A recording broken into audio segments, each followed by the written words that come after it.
بسم اللہ الرحمن الرحیم۔ السلام علیکم ناظرین گرامی، امید کرتا ہوں کہ آپ تمام احباب خیریت سے ہوں گے۔ شروع کرتے ہیں اللہ کے بابرکت نام سے جو نہایت مہربان اور بہت رحم والا ہے۔ خوابوں کے سیشن میں آپ کو خوش آمدید کہتا ہوں۔ اللہ آپ کو تمام خوشیاں خواہ دنیا کے ہو یا آخرت کے ہو نصیب فرمائے۔ کومنٹ میں آمین ضرور لکھ دیں۔ خوابوں کے سیشن میں جو میرے پاس پہلا خواب ہے یہ تھی سین لاہور سے لکھا ہے، نام تو نہیں لکھا، البتہ خواب جو ہے اس نے بتایا ہے کہ دیکھا کہ میرا ایک خوبصورت بیٹا ہے جس کی رنگت گوری اور آنکھیں نیلی ہے۔ خواب میں اس کو واش بیسن پر کھڑا کر کے دھو رہی ہوں تو مجھ سے ٹوٹی پوٹی باتیں کرنا شروع کر دیتا ہے۔ میں حیران رہ جاتی ہوں کہ اس کی عمر تو ابھی 1 ماہ ہے اور یہ باتیں کر رہا ہے۔ میں سوچتی ہوں کہ یہ تو کوئی غیر معمولی بچہ ہے، مجھے یہ بات کسی کو نہیں بتانی چاہیے۔ پھر دیکھتی ہوں کہ میرا خاوند کسی بات کا برا منا کر گھر سے چلا گیا ہے اور میں اس کو فون کر رہی ہوں، مگر کوئی عورت جو کہ خواب میں اس کی دوسری بیوی ہے فون اٹھاتی ہے۔ میں بار بار فون کرتی ہوں اور پھر غصے میں آ جاتی ہوں کیونکہ اس نے اس کی دوسری شادی پر چپ کیوں سادھ رکھی ہے۔ یہ سین لاہور سے لکھا ہے۔ تو میری پیاری سی بہن، اس خواب کا تعبیر جو ہے یہ اس بات کا اشارہ ہے کہ آپ کے شوہر کی عدم توجہی کا شکار ہے، لیکن انشاءاللہ آپ کے شوہر میں مثبت تبدیلی جلدی آ جائے گی۔ آپ بعد نماز عشاء 1000 مرتبہ روزانہ یا لطیفو یا ودودو پڑھ کر ان کے لیے دعا کر لیا کریں، باقی اللہ عالم۔ دوسرا خواب تابندہ نے کراچی سے لکھا ہے۔ خواب میں دیکھا کہ میں کسی سیمینار میں شریک ہوں اور پچھلی نشستوں پر بیٹھی ہوئی ہوں اور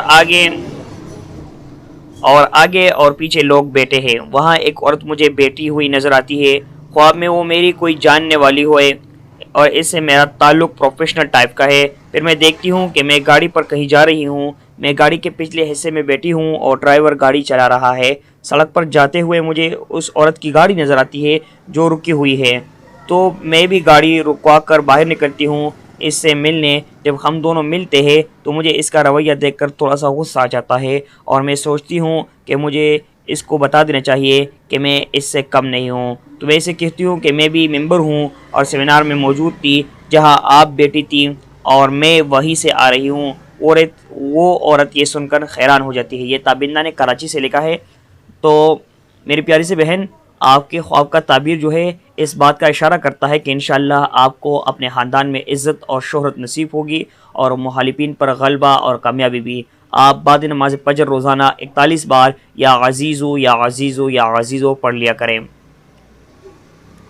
تیسرا خواب جو ہے یہ سلیمان نے لاہور سے لکھا ہے، جو میرا بہت قریبی دوست بھی ہے۔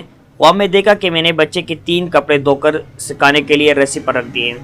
اس کے بعد میں نے دیکھا کہ میں نے 3 سونے کی گھڑیاں پہنی اور میں کہیں پر جا رہا ہوں۔ تو سلیمان بھائی، آپ کے خواب کی تعبیر اس بات کا اشارہ کرتا ہے کہ آپ کو آئندہ 3 سالوں کے دوران 3 خوشیاں یا خوشخبریاں نصیب ہوگی۔ عام 5 گانہ وقت نماز کی پابندی کرتے ہوئے ہر نماز کے بعد یا بشیرو یا خبیرو 33 بار پڑھ لیا کرے، باقی اللہ عالم۔ ہمارے پاس چوتھا خواب ہے۔ عدنان نے حیدرآباد سے لکھا ہے۔ خواب دیکھا کہ میں ایک اندھیری گلی میں ہوں۔ اس گلی میں کچھ لوگ خنجروں سے لڑ رہے ہیں۔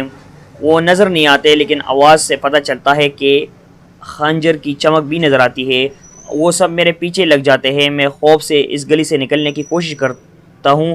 ایک جگہ دیوار میں تھوڑی سی جگہ دیکھ کر اس میں چھپ جاتا ہوں اور وہ سب لڑتے ہوئے میرے پاس سے نکل جاتے ہیں۔ تو عدنان بھائی، آپ کے خواب کا تعبیر اس بات کا اشارہ کرتا ہے کہ جس پر پریشانی میں اس وقت آپ الجھی ہوئے ہو، انشاءاللہ اس سے نکلنے کا راستہ جلد بن جائے گا۔ تاہم عام 5 وقت کی نماز کی پابندی کرتے ہوئے ہر نماز کے بعد 41 بار یا نافع پڑھ لیا کریں۔ ہر نماز کے بعد یا نافع پڑھ لیا کریں۔ 5واں جو آخری خواب ہے یہ سین نے لاہور سے لکھا ہے کہ دیکھا کہ ایک عمارت ہے، دیکھنے میں بالکل کھنڈر جیسی ہوتی ہے۔ پھر پتہ چلتا ہے کہ یہ تو ایک مسجد ہے جس کی تعمیر ہو رہی ہے۔ بھائی وہاں سے آ جاتا ہے تو اسے خیال آتا ہے کہ اس جگہ تو ایک بہت بڑا سا کنواں تھا۔ وہ سوچتا ہے کہ لوگوں نے کنویں کے اوپر ہی مسجد بنا دی ہے۔ تو میرے پیارے سے دوست، آپ نے نام تو نہیں لکھا لیکن لاہور سے آپ نے خط لکھا ہے۔ تو آپ کے خواب آپ کے خواب کا اس طرف اشارہ ہے کہ دین کو دنیا کے حصول کے لیے استعمال کرنا خطرناک ثابت ہوگا اور دنیا و آخرت دونوں کے برباد ہونے کا اندیشہ ہے۔ انہیں چاہیے کہ استغفار کثرت سے پڑھ لیا کریں۔ باقی اللہ عالم۔ اگر آپ بھی اپنے خوابوں کی تعبیر چاہتے ہیں تو یا ہمیں اس پتے پر خط لکھ دیں یا ہمارے واٹس ایپ نمبر پر رابطہ کریں۔ اپنے اور اپنے چینل کا ضرور خیال رکھیے گا۔ اگلی ویڈیو تک اللہ نگہبان۔